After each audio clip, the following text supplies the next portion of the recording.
అమ్మా వడపప్పు చేశానన్నావుగా? చేసే అత్తయ్య. కొంచెం తీసుకురమ్మా. తెస్తున్నా. ఇదేందా ఇదే? ఇది నేను చూడలా. ఇది పట్టుకొచ్చా వడపప్పు అమ్మా. అవును వడపప్పు. ఏంది వడపప్పు ఇది? అమ్మాయి దేవుడి దగ్గరికి వడపప్పు చేయలేదా నువ్వు? చేసా, అదే తెచ్చాను. వడపప్పు చేసాం. వడ చేసే పప్పు చేసి పిండి నానబెట్టి రుబ్బి వేసి మళ్ళీ కుక్కర్లో పప్పు వేసి అంత పని చేసే. వడపప్పు పానకం పెడతారు దేవుడికి. అబ్బా పానకం నాకు తెలీదు. మీరు వడపప్పు ఒకటే చెప్పారు, పానకం చెప్పాలి కదా. నేను కాదమ్మాయి, రాములు వారి తలకాయ పట్టుకుంటాడు. ఎందుకు? ఎందుకంటే వడపప్పు ఈ రకంగా ఎవరు పెట్టరు ప్రసాదం. వడపప్పు ఇలా పెట్టరమ్మాయి. మేము పెసరపప్పు, బెల్లం, కొబ్బరి ముక్కలు, మామిడి ముక్కలు ఇవి పెడతాం అమ్మాయి. నా పేర్లే చెప్పలేదు నాకు. పెసరపప్పు చెప్పాను. వడపప్పు తెలుసు అన్నా. వడపప్పు పప్పు ఎప్పుడు వండుతా, వడలు ఎప్పుడు చేస్తా.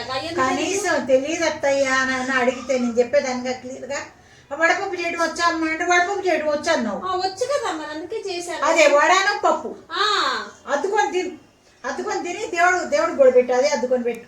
నాకేం కాదు, దేవుడు కూడా అనుభవించాలి. నిన్ను నా కోడలుగా ఇచ్చినందుకు పాపం దేవుడికి కూడా రుచి చూపించి ఇలాగే రోజు వాళ్ళ అత్తగారు ఇలా భరిస్తుంది. వడపప్పు కరెక్ట్ గానే చేశాను. పప్పు చెప్పారా? చెప్పలేదు. కరెక్టే. నేను తప్పు, రాముల వారు కూడా తప్పే కదా. నేను అట్లా వడపప్పు తింటాడు. ఈ పప్పు తినాలని ఆయనకు కూడా తెలియలా, రాముల వారికి కూడా తెలియలా. స్వామి ఈ వడపప్పు తినాలని నీకు కూడా తెలిసిందో లేదో, అయోధ్యలో ఉన్నావో ఎక్కడున్నావో నాకు తెలియదు, కానీ మా కోడలు చేసిన వడపప్పు నువ్వు తిను, నేను కూడా తింటా స్వామి. వడపప్పు చేసింది. అవును కరెక్టే, నువ్వు కరెక్టే. పానకం రాదు నాకు తెలియదు, అందుకే లేకపోతే అసలు చెప్పాల్సిందిగా పానకం అని ఏదో ఒకటి చేసేదానిగా. ఎక్కడున్నావు? వడపప్పు పానకం చేస్తా ఉండండి.